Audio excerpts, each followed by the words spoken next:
We're talking months, years, whatever your plan is, your vision is. Uh, just know it'll be as small or as big as you decide it's going to be. Your thought is survival. It's not creativity and flexibility. And how can I be better? It's like we got to get the foundation here. Ladies and gentlemen, welcome back to another, as always, fire Next Level University Mastermind. We have a very special guest today. He is a friend of Alan and ours and one of the most down-to-earth, humble, nicest dudes there is on this planet. I do not have a bad thing to say about Eddie Pinero. We were lucky enough to interview him. Then we got to go down to Florida and hang out with him in person. Then he hosted an amazing event that we were lucky enough to speak at, and we have become damn good friends since then. Eddie, I cannot thank you enough for doing this, brother. It means the world to us, and I appreciate you. Hey, thanks for having me, guys. And I'm excited about everything. I don't realize you've been doing this for 30 weeks. That's pretty amazing. And I love the rebranding. Thank you. And man, yeah, we go way back. And maybe we'll get into it a little bit. But that's the fun, and that's why I'm so excited to be a part of this. Why I love masterminds like this, because it doesn't matter if you're a creative, an entrepreneur, working in the corporate arena, like whatever it is, there's so many parallels, and it's so fun to kind of dive in and help each other out, share thoughts, lift each other up. So, yeah, what I was thinking, and Alan, Kevin, if I steer off track, just give me a shout. But just kind of give you a quick overview of what I do. For those of you who aren't familiar with me, I know a lot of you guys in here. And then just open it up for questions. Like I was saying, get into some of the gushy stuff. So I'm really excited. So basically my journey started. So Your World Within is sort of the platform that I started growing in 2014. And the idea behind that was just really out of a desire to be creative and not really know what that meant or how that would manifest into reality. So I'd been working my way up the corporate world, up the corporate ladder, doing the whole, get good grades, get a good job, to, get promoted, do all these things. And, I realized that it wasn't for me. And, I always differentiate, like I have great friends that love that and thrive on that. I didn't. I needed some sort of creative space. So for the first time in my life, I sort of made a jump, and I had built up a small studio. I loved playing music and writing. And so I started playing acoustic shows around Beantown, around Boston, and really enjoyed it. But as you can imagine, after a year, it's not the same pay as being in the financial industry. So started to get nervous, and this is sort of the turning point. And, when I first linked up with Alan and Kevin, actually, it was like the desire to go back to where I'd came from, because it was scary for the first time to not know. And the people that love you are concerned and are worried about you, and you don't know what the future is going to look like. And, the music I'd been making, really, I didn't really hit any home runs or anything like that. I was just kind of sitting on the internet. And so I wrote a speech to myself called Ode to Excellence. That was sort of a promise to never go back to the old world and to once put your back against the wall. It was like, Eddie, see what happens. See what happens when you don't take the easy road. And I put that video online, and it did very well. And I realized I had one of those light bulb moments that maybe we can dive into further, where you sort of realize that you can tie together the things that you love and build a business around them. It was like I loved creative writing. I loved music. I loved production. I loved, using video. I loved storytelling. And it was a way to put all these things into one box and build my life around it.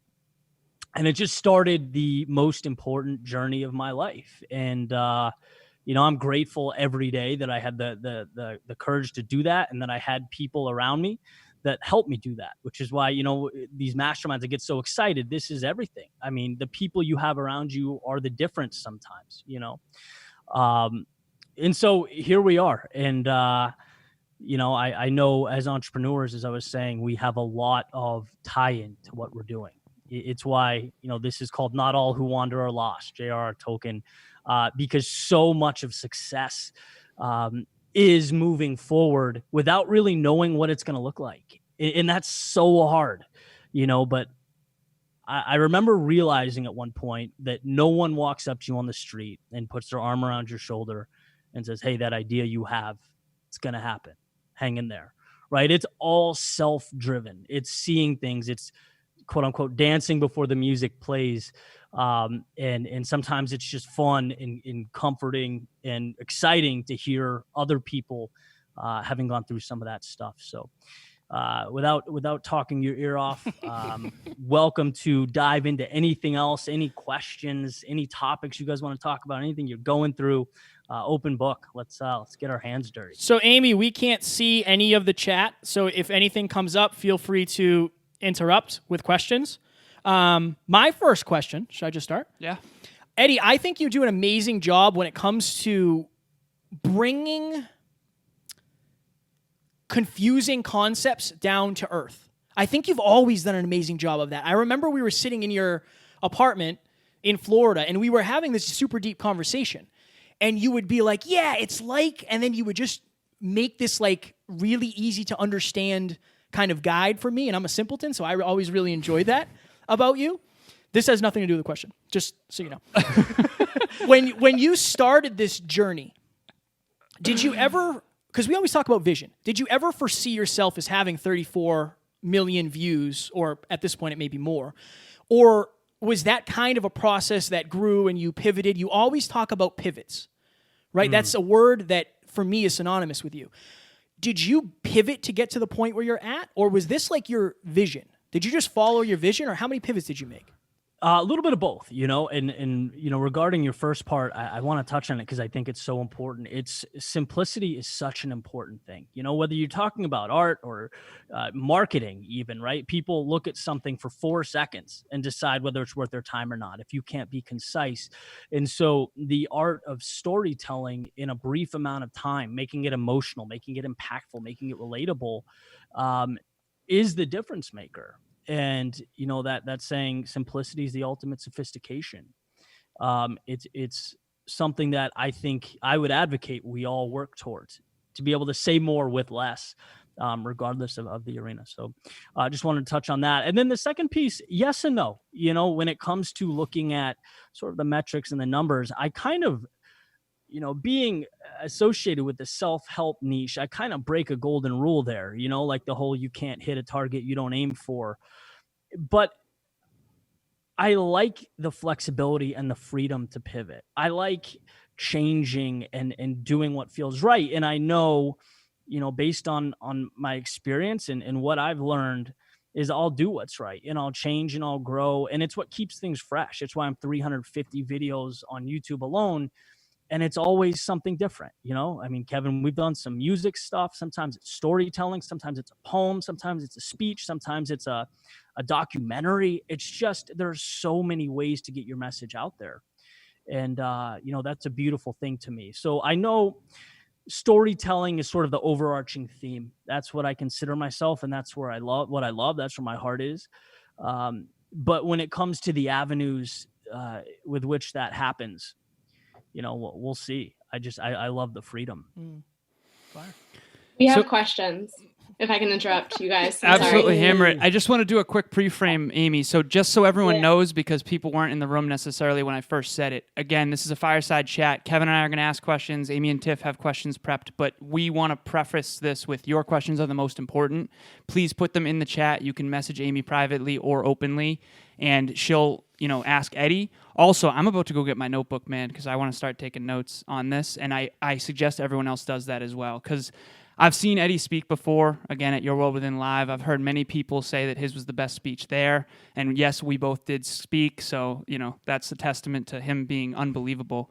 So I'm going to grab my notebook. Alan, I'm ready to learn. See how Alan just pumped his tires a little bit at the same time as giving you a compliment? He's like, well, he was better than us, and that is saying something. Right. Saying a lot. See, everyone wins. There you go. Everybody wins. That's a little Gaston coming out of me there. All right, I'm going to go grab my notebook. You want me to grab yours too? Please. Okay. Please, I appreciate that. And I appreciate the patience with the sort of haunted house thing I have going on. This is like a makeshift lighting thing, but I think we're all right. It does the trick. It does the job. All right. Eddie, you ready for the question? Oh, I'm ready. Okay. How did you afford to go off on your own and start your own business? Yeah, so it was like a slow roll. You know, I'd been saving a lot and I don't spend a lot, you know? So I lived in a studio apartment in Boston for years after I'd left. And you know, that's sort of when it started to get scary, is when like you realize that that money's not coming in and what you're making from music, there's a huge discrepancy. But continuing to put out videos is, you know, even if it's $400, $500, $600 a month from YouTube revenue, it's not nothing, you know, and just staying with it, you know, starting to do speaking engagements. I started to get like strange projects, like writing speeches for companies in England, just like really interesting things that, again, you can't plan for. But it's the sort of trust and continuation. It's why I wrote that speech. It's like, oh, it'd be really nice to have that steady check, because when you wake up not knowing, it's your thought is survival. It's not creativity and flexibility. And how can I be better? It's like, we got to get the foundation here. And I think that's just sort of the process of starting any business. You know, you got to get the foundation in place. You have to trust yourself. You got to start saving, making money where you can, doing what you can. And it's one of those things that a lot of people ask that. They're like, you know, I have this idea, but I have a job, especially when they're like, I have a job and a family. How do I make the jump? And maybe before I would have said, do it. But you know, as you grow and you mature, like some of your opinions and ideas change around that stuff. And I 100% advocate you follow what you love. But I think the internet, and the thing that's so beautiful about it, is you can put in as little or as much time as you want. And so you can start slowly and methodically building that bridge to where you'd like to be. Nothing's going to stop you, you know, whether it's an hour or 5 hours after work. Because yeah, I mean, the reality is you don't want to put yourself in a terrible situation. So the tools are there to be methodical and sort of, you know, will that into existence. We have another question. How do you or did you deal with negative self-talk and keep pursuing progress despite self-judgment? Yeah, so I don't think that's something that goes away. I think almost like fear, I think it's something that you just learn to work through. You know, it's interesting. And trust me, it's something that I wanted and hoped to go away, but there's never been something I'm writing that in the middle of it, I'm like, are people going to relate to this? Is this shit? Is this good? Is it valuable? And you just have to tell yourself that if it means something to you, odds are it will mean something to someone else, you know? And then another thing that I've realized recently is I used to do a video a week, which was fine. But then it puts a lot of pressure on you psychologically to hit it out of the park when you upload your content, because in my opinion, the consistency is just not there. So now what I've been doing for the past 3 months is every weekday. And the changes have been astronomical.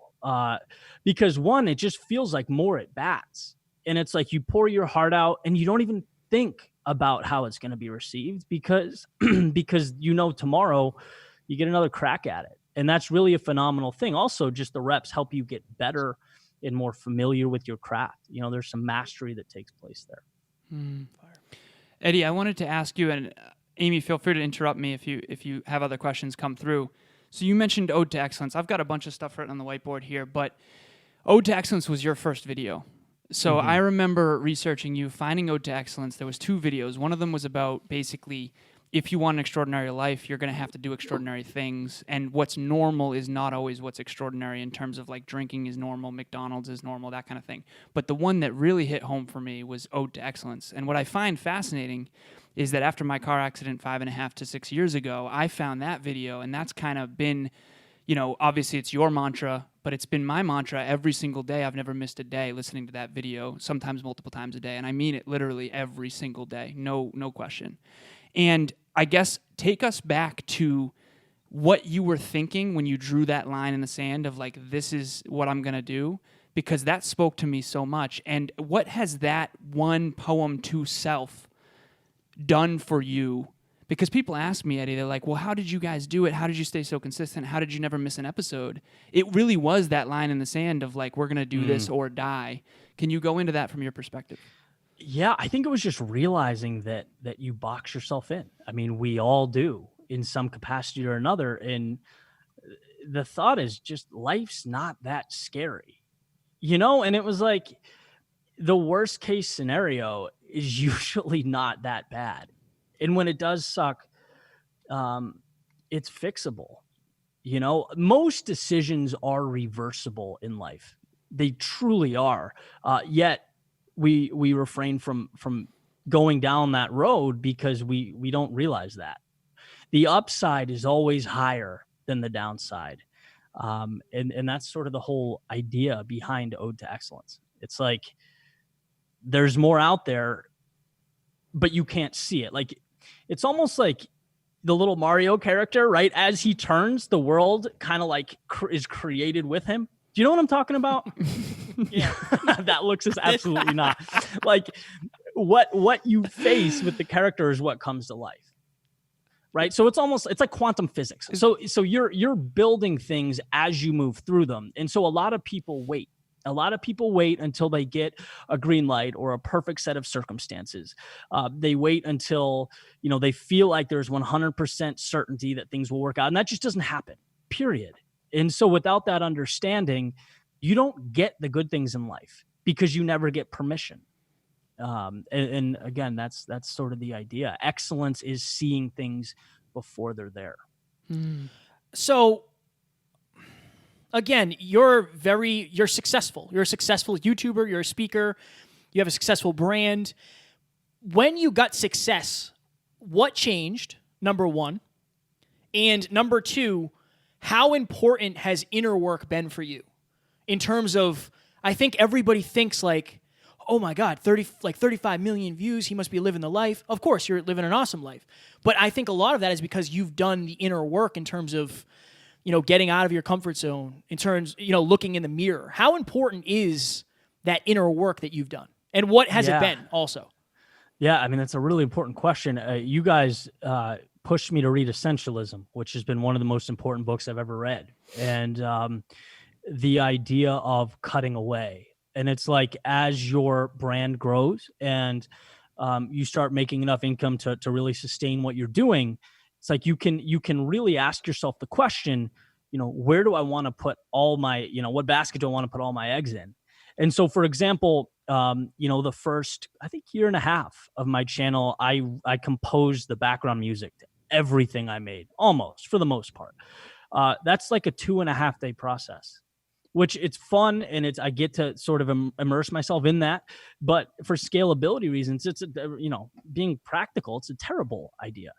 And so, now I'm in a situation where I can license stuff out and focus on storytelling and writing and asking myself, what do I want this to say and how can I say it? There's more flexibility. And then when I do want to write music, I can do that. No one's stopping me.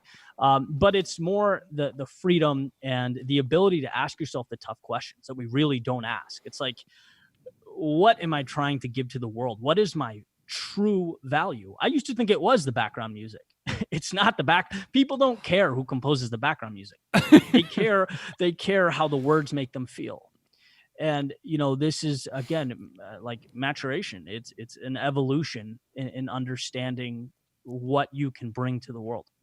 Fire. I wanted to ask you about expectations versus reality. Kevin and I, anyone in this room, if you're a listener to the show, we talk about this often, and we talk about how the closer you get to someone, the closer you get to the truth of who they really are, character versus perception. The brand is what people think you are. The character is who you really are. Eddie, when you went into your journey of going all in on your dreams, what was your expectation of what would be versus what really was? And what would you tell that younger, less mature, version of Eddie now as a mentor to him? That no one knows what they're doing. There's this sort of intimidate, like this wall that you think all these people have it all figured out, and people with X amount of followers or subs or it means nothing. Everyone's trying to piece it together. Everyone's trying to make things work. And I think there's this sort of, at least for me, there was this feeling of inferiority starting out. It's like, I'm not on the same level as X, Y, or Z. And it's like, no, you are. You just have to believe it. You know, there's a lot of stuff out there that's just not what you think it is.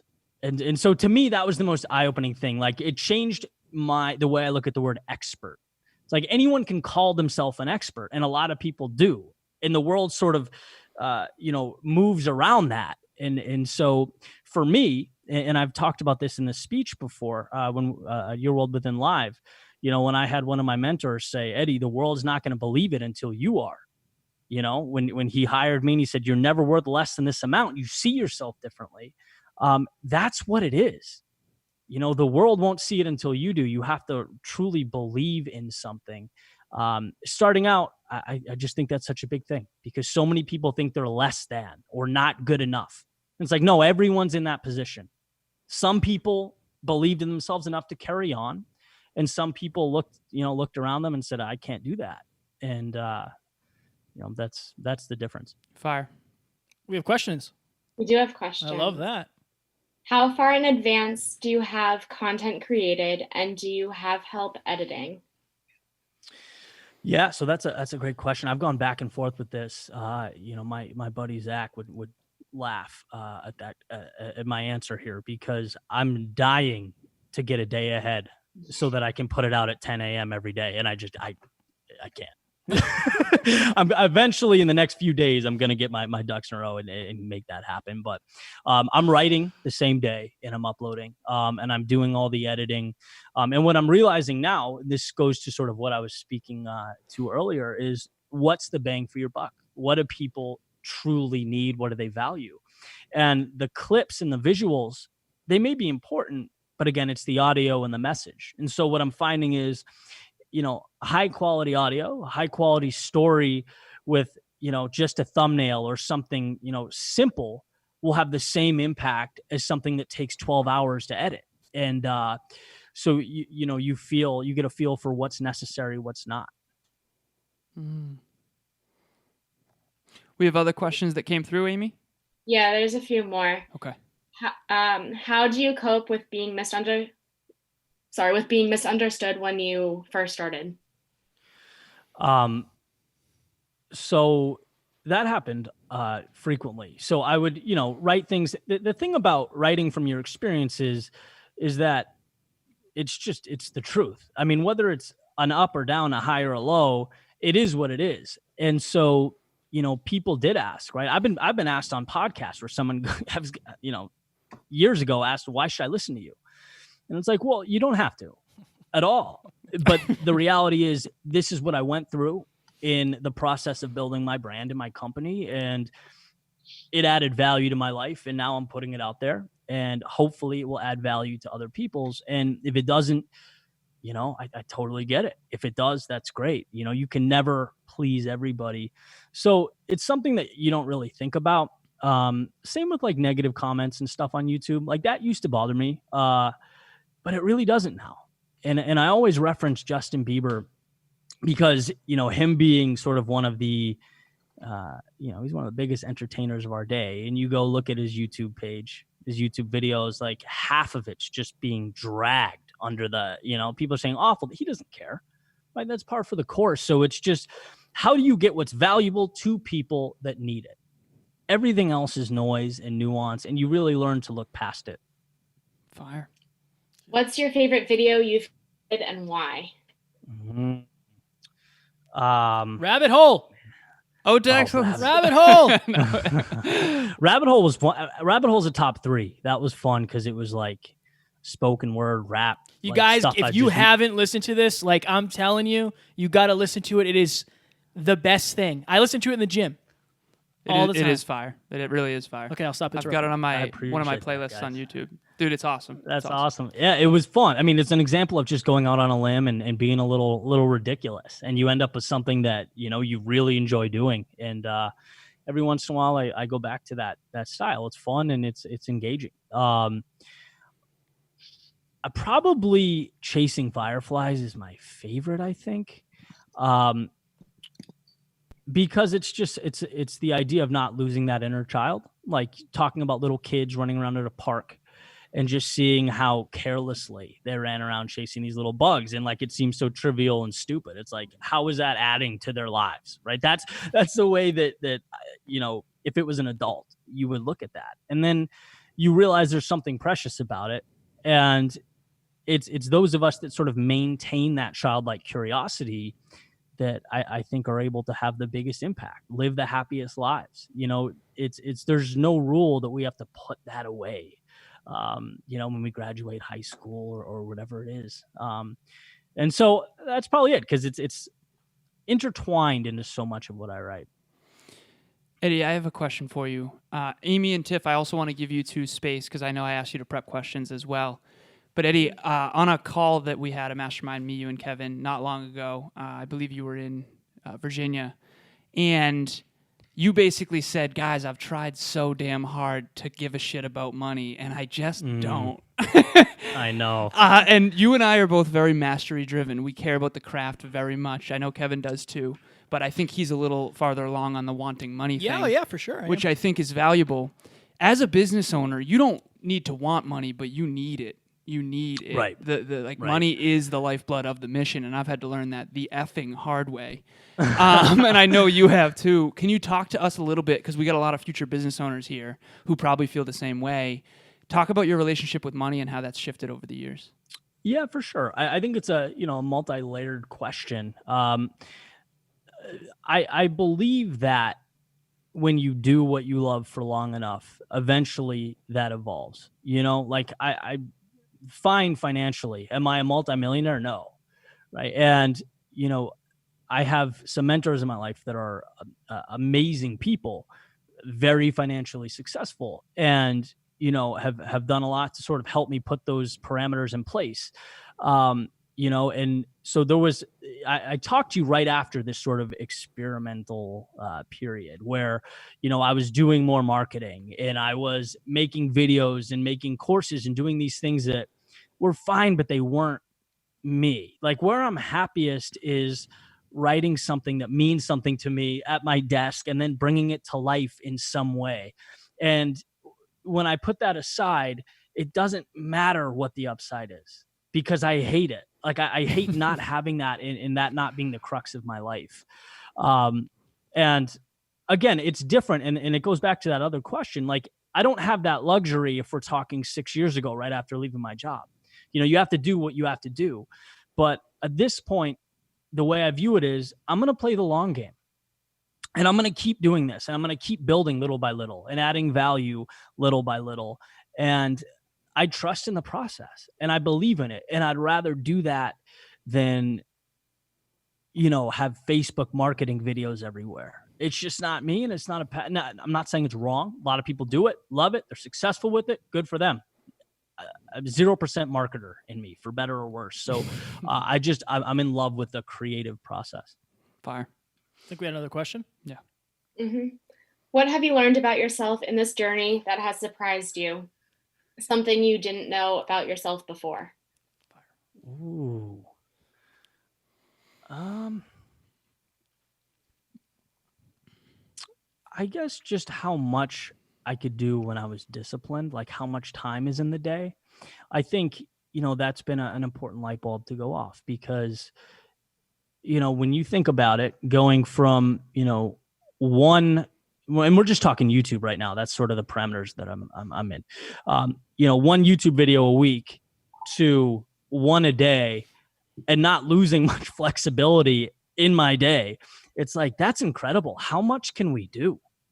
You know, how much room is there to build ourselves up, to go further, to do more, to expand? I think it goes down to those lines in the sand that we don't realize can be redrawn. I don't know how much you guys listen to Joe Rogan, but I was he had an interview with Kanye West a couple days ago, and so I'm listening to the first 10 minutes, and I'm like, all right, this is a little silly. You know, I don't, you know, he's crazy talk, but I stuck with it. And then you start realizing what differentiates people like Kanye from the rest of the world. He just looks at things as if there are no rules, as if it's a playground. He's not confined to anything. People call him crazy. People call him weird. People say he's lost his mind. but he's creating things that matter and, you know, making billions of dollars doing it. And to me, I was so happy that I kept the thing going because I found it so inspirational. It was such a good reminder that, you know, we have to push those boundaries because there's so much there. So whether it's the micro, whether it's the day, you know, or the macro, we're talking months, years, whatever your plan is, your vision is, just know it'll be as small or as big as you decide it's going to be. And often we do surprise ourselves. Fire.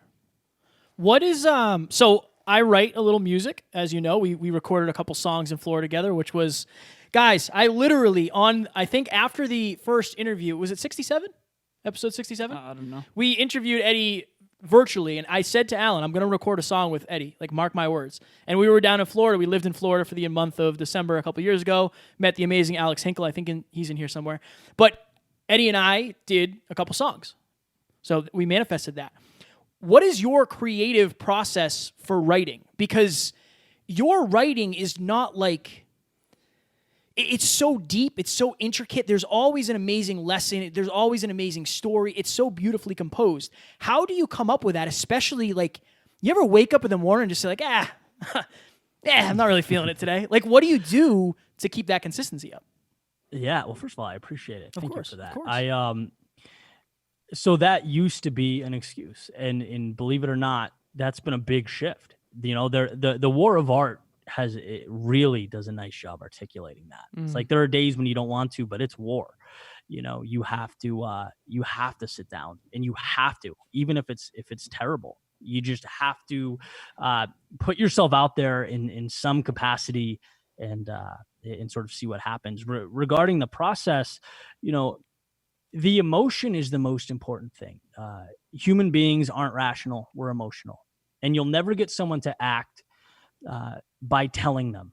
You have to make them feel it. And I think that's where the music background comes into play, because there's a lot of times where, you know, I'll have an idea. I have Evernote, you know, when I get my teeth kicked in, I'll make a note about it. When I see something valuable, I'll make a note about it. Read something important, I'll make a note about it. And I'll pick what I think is most exciting to me that morning. I'll find music, loop the music, and then write to the music, because it allows you to create a feeling that without it, you know, it's just, it can be valuable, but it's not the same. And so that's sort of the benchmark that I use. Does it make people feel? If it doesn't, if it ever feels like, you know, someone's being lectured or talked down to or something like that, then it's a swing and a miss. No one wins. So that's kind of the idea. Mm-hmm. Kudos to the last question that came through, by the way. I've never thought of this before. I believe his name was Matt. I'll only use first names. It was, what's the best question you've ever been asked in an interview, and what was your answer? And that was a really fire. You've been on this show 3 times, so, like, you know. Must have been one of yours. Yeah. What are the show notes? That's a tough one, man. Let me put that on the back burner. I'll think about that. Because I have to go back to some of our interviews and conversation. Nothing's at the top of the dome at the moment. It'll come. Was there any other that came through? And Amy and Tiff, if you guys want to hammer one of your questions, feel free as well. Not yet, but I'll ask one of mine. Okay. Hammer it. Let's rock. Okay. What continues to inspire and motivate you to create the content that you create, especially when you don't feel like doing something one day? Yeah. So in that book, The War of Art, there's a shift where he says, he talks about the difference between being an amateur and being pro. And being pro means understanding that this is now your life. It's not something you do on weekends. It's not something you do when you feel good. It's not something you do, you know, when the stars are aligned. It's like, nope, this is your world. And some days it sucks. And some days you have to battle yourself to sit down on the chair. But that's who you are, and it's what you do. And that mindset's really helped. And what I've found is when you have a blank page and you start typing, something always comes. And what's interesting is sometimes it's some of your best stuff, you know? So that sort of resistance at the forefront is kind of a mirage, you know? And, you know, Jocko Willink says discipline equals freedom. And I believe that with all my heart. And it's a discipline that you sort of chip away at. And it's just your thing, people with 9 to 5s, people, that are coaching teams that, they don't not go because they're having a bad day. Well, just because some of us creatives or whatever it is, or entrepreneurs don't have someone, with a stopwatch waiting for us, doesn't mean we have an out. This is our job. This is what we bring to the world. Let's go and get it. Tiff, I want to encourage you to ask your question as well if nothing else came through. I know you had a couple. Yeah, so my question, what is your advice for finding what you're that passionate about and what makes you that happy? Like for me, I was doing web design and then totally had like a self-identity crisis and realized like I don't want to do it anymore. And now I'm totally lost, don't know what I love, don't know what I want to do, but don't know where to go. For sure. So it's what I refer to as a sunk cost. I mean, it's not my term, but I've hijacked it. And so, for example, your web design, there's sometimes there's a tendency that's like, man, but I've gotten good at it and I've invested money in learning and I've paid for courses and so people keep going because of that, when it's like, just cut your losses. Again, it's like nothing matters. Life is a playground. It really is. And I referenced the year after I left the corporate world because one of the most impactful years of my life. I didn't know exactly what it would bring. I wrote for blogs. I produced other artists. I wrote my own music. I took a camera around and I made documentaries and I made videos. I wrote short stories. And then what you do is you start chipping away at the stuff you don't like and moving towards what you do. And I didn't get money for any of that, but if I didn't do that, I wouldn't put myself in a position to get money moving forward doing what I love. Like, you really have to spend time for yourself and experiment and ask yourself the tough questions. How long was it before you made money, Eddie? I think that's such a powerful question because people, like, again, for us, it was almost 3 years. Yeah. Well, it depends how you're looking at it, right? So while I was at work, I had a couple of YouTube channels with like acoustic covers and some, stuff like that didn't make anything. And then so, people were like, how fast did you start making money on Your World Within? It was like my first video, but it wasn't my first channel. Like, I wasn't new to the game. But yeah, probably 6 months. I mean, so in the first 6 months, I had money saved up. So it wasn't completely going in blind. And making a little bit of money here and there playing. You can get a couple $100 a night playing an acoustic show. But that obviously has its limitations.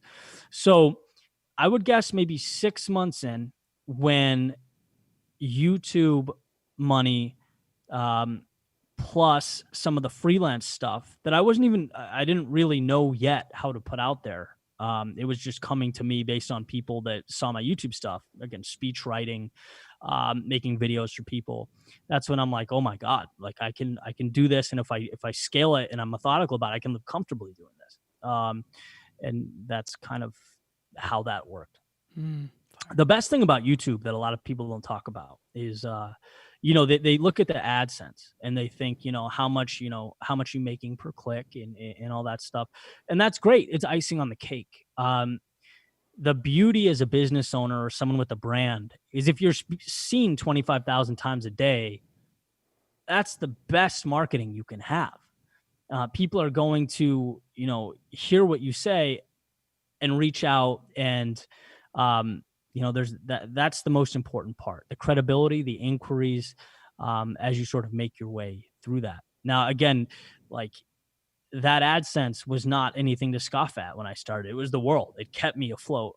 But again, as you get sort of a foundation, things change a little bit. I remember I was in the gym very early in my fitness journey after that car accident, and one of the other videos that I came across, I think you were in the woods in like a white tee talking about your proverbial best and how there's really no such thing because you always could have given a little more. And you basically had this concept that you broke down in this video, and you said that like there is no such thing as doing your best, but you can, because you always could have given more, but you can better your best. I've held on to that for this long, and they're like right now you're doing your best, and that's great, okay? But first of all, they're not seeing the other 500 times you've done this. They're not seeing the 350 YouTube videos and all the ones that you never posted because they were dog shit, right? Or whatever. Pardon my French. And then Hypothetically. yeah, hypothetically, they're not seeing the amalgamation, the accumulation of the compound effect of the discipline you mentioned up to this moment. We're seeing this one snapshot. So everybody does their best. Everybody. Kevin, I'm doing my best right now in this question. But am I going to review it and better my best next time? Yeah. What can you talk to? Because that clicked for me with your video 4.5 years ago, and I went all in on it, man. And I've been bettering my best ever since. You know, how much has that played a role regarding the discipline and the consistency and the mastery in your life? Yeah, well, that's awesome. I'm happy it had an impact. That was Mama Pinero with the camera in that video. Was it? So cap tip to her. Yeah. Nice. Yeah. Your best, it means nothing. I mean, what is it? It literally is meaningless. It's like it's a form of rationalization. Right. Was sort of the realization that I had. It was like, you can do anything, whether it's, disappointing to you or not. You can call it your best. It doesn't mean anything. You could have been a second faster, and you always can be. And so it's not a way of, being discouraging. It's just saying it's a meaningless way of looking at things. It's what happened, your performance, it was what it was, and it can always be a little better, period. And so when you look at it like that, as not a journey with the finish line, but something that's ever evolving, it really opens your eyes to the possibility. And that's what life is about, the possibility. It's, your world within. It's the reason I named my channel that, because where you decide to take things is where they go. And I think, the overarching theme is just control. And it's something that, everything we talk about is a projection of ourselves and our own lives. It was a big moment for me to realize how much control I had over what I thought and what I did every day. What I believed. It's like nothing you're seeing is fixed.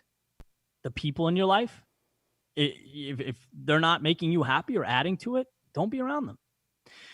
The things you're doing, if they're not bringing you to your vision, stop doing them. And I think it's not that we intentionally do that. It's that we don't take time to ask ourselves what we want and how we can get there. And, that was sort of a pivot from your best, but I mean, it's similar in the sense that, you'll grow as you allow yourself to grow. And that's never going to change. It's an infinite game versus a finite game. It's just so powerful. And I wish more people thought like that. Eddie, what is your biggest struggle right now? What are you going through in life right now that you're going to look back on and be like, damn, I'm glad I got through that? Or what is the thing right now where you're like, I really got to figure this out, or I'm struggling with this. This is the hurdle. What is it? Yeah, I think I love what I do so much that there are some things I can still outsource for scalability. It's great to know what you love and know what you're good at. But you also need the alternative, right? And you need people in your life to be able to supplement that. And right now I'm all in on what I'm good at, what I love to do. But it's a valid question. The things that I as Alan was mentioning, the things that I don't care about as much, like that's on the radar. At what point do you fill those gaps? And I don't want to say change the approach, but put yourself in a position to expand in that way. I think that's an important question. And, again, I believe what I'm doing is right. And I think the long game is everything to me. And I'm going all in on that. But you don't know 5 years, 10 years down the road, how you might have looked at that differently. So always cognizant of that, always, talking to people that are, much more familiarized in that space than I am to get their insight and opinions and weighing that and just moving forward accordingly. Tiff and Amy, did we have any other questions come through? Not yet. Also, do you guys have any? Because Alan and I we'll just keep going. Right. I got another one ready, but if you want to ask your second one, Amy, go ahead. Feel free. Sure. What was one of your favorite career-defining moments, and how has that helped you elevate to where you are today? Fire. Career-defining moments. probably the TEDx talk or Your World Within Live. It's funny when you're primarily digital, you see things as this sort of incremental step forward, and it's what you signed up for, and you learn to accept it.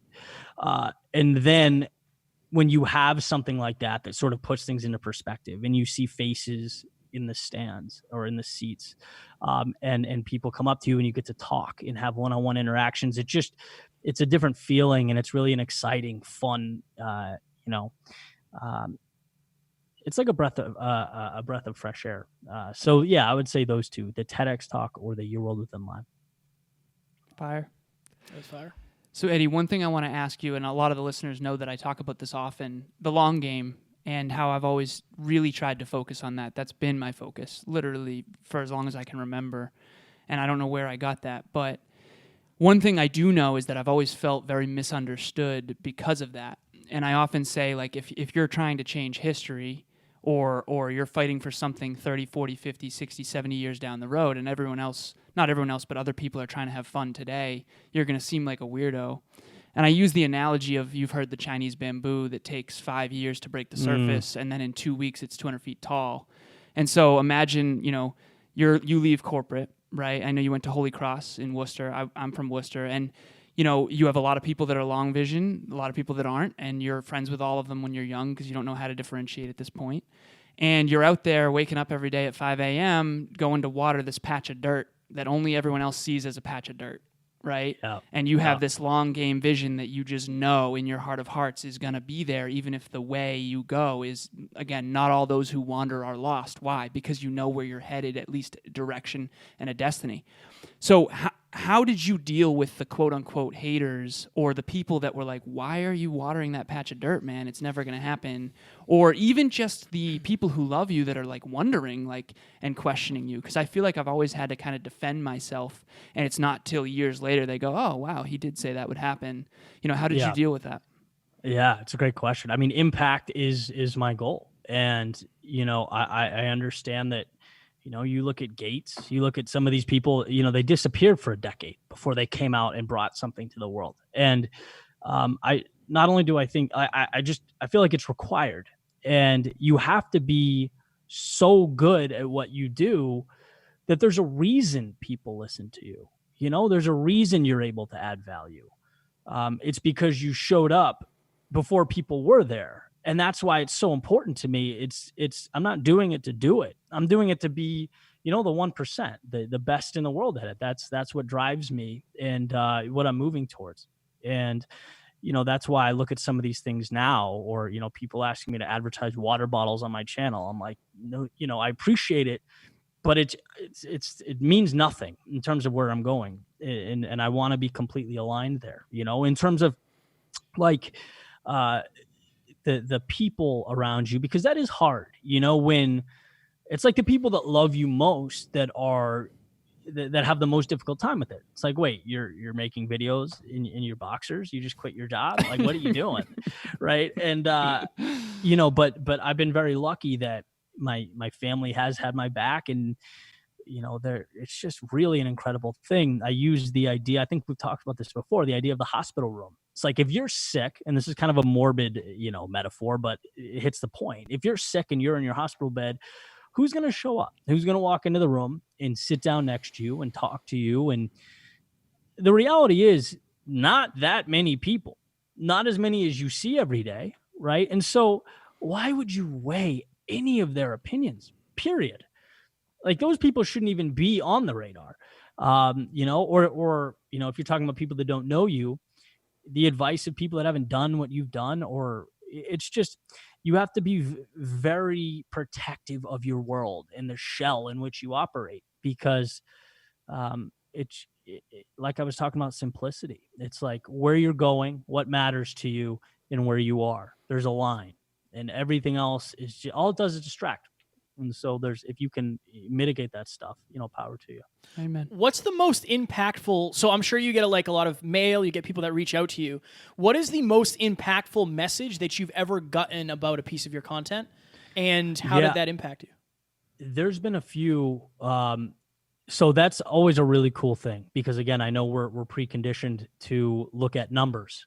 It's how we measure our reach and the value of what we're putting out there, but it's wrong. I mean, every single one of those is a human being. And so when you get an email, that changes things. There's been a few people that they were on the verge of suicide before coming across a video. To me, it doesn't get any more powerful than that. I mean, it really makes you step back and think about, the value that you add and the value that you can continue to add. It's like there's a lot here, and you're doing good for the world. And so that's kind of the reality check that I'd love to get. Why did you start? Like, what was the catalyst for you to decide I want to do motivation? Like, was part of you not feeling what was that inner thing? Yeah. So it was like, I didn't know that it was even really a niche online. Like, I knew that the idea came to me on the Cape Cod Canal, and the idea was, or the prototype was, like an Apple commercial. You know how they can show you an iPhone, sell you one without showing it to you? It's just people dancing around in the streets, and you're like, oh my God, that's so beautiful. I like want what they're, and so I'm like, that's how I want to tell stories. I want to make people feel things like that. And it wasn't meant to hype people up. It was meant to talk about my experiences and the things that, like, running's a big part of what I do and what I love. And so it made me feel good. So I wrote about it. I think, as you guys know, I'm pretty pragmatic. I'm not like overly fluffy and like everything's wonderful. You know what I mean? Like I really take what I live and I put it out there. And, I think that's important, but I also think it's what makes the content relatable, because you can talk about the pain, having experienced it, and then what it meant, how it evolved, what you can do with it. Is there an answer? And there always is. And that's the beauty. It's like an electronic journal that, as long as I'm alive, I'll be experiencing stuff. There will always be something I'm thinking, something I'm learning, something I can share. And if, it helps people and they want to listen to it, that's awesome. Fire. We got last question. Who wants the last question? Last question. Last question. No pressure. I do have one. Of course you do. Anyone else? I'm going to give a little bit of space for it. And also, what's the best, has anything popped up of what's the best question you've ever been asked, and what was your answer? Because I know that was something that was put in the chat, which I think was fire. It was. That's a fire way question. to I know, Miyagi. it's a great question. Can we say that one? Is that a cop-out? Let's do it. Oh, right. I see what you're saying. Yeah. That's the best question you've ever been asked, but there is no answer, Eddie. It's a feedback loop.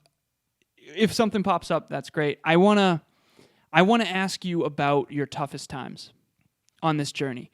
I want to ask you about, it's a trip, man, because, I remember when you and I had a brief, tiff, I was very emotional about it. Obviously, you mean a lot to me, and your work, especially like with Ode to Excellence and all that. And we had so many amazing experiences together, and we had sort of a falling out. That was one of my, toughest moments on this entrepreneurial journey, in terms of, because why I do what I do is impact too.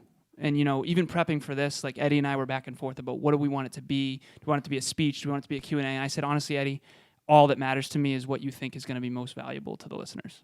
That's it. And I honestly am done with me trying to be right. I just, whatever you think. You better than me. Let's extrapolate the value.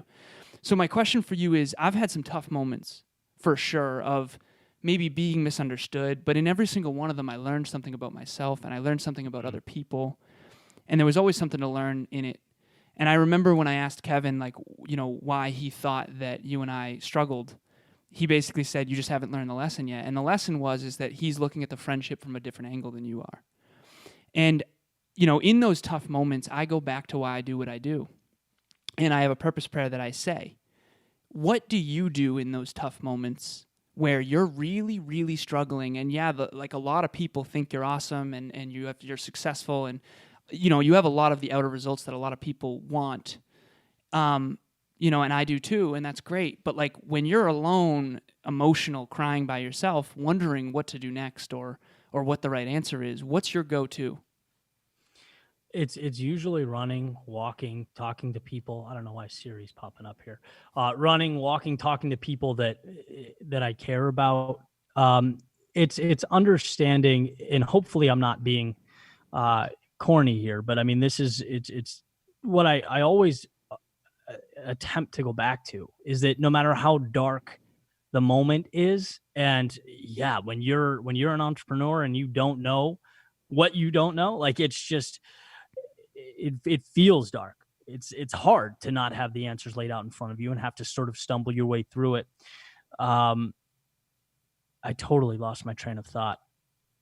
What was I just talking about before that? When you're in the dark and you're stumbling your way through something. I appreciate it. Siri's like popping up all over my laptop here.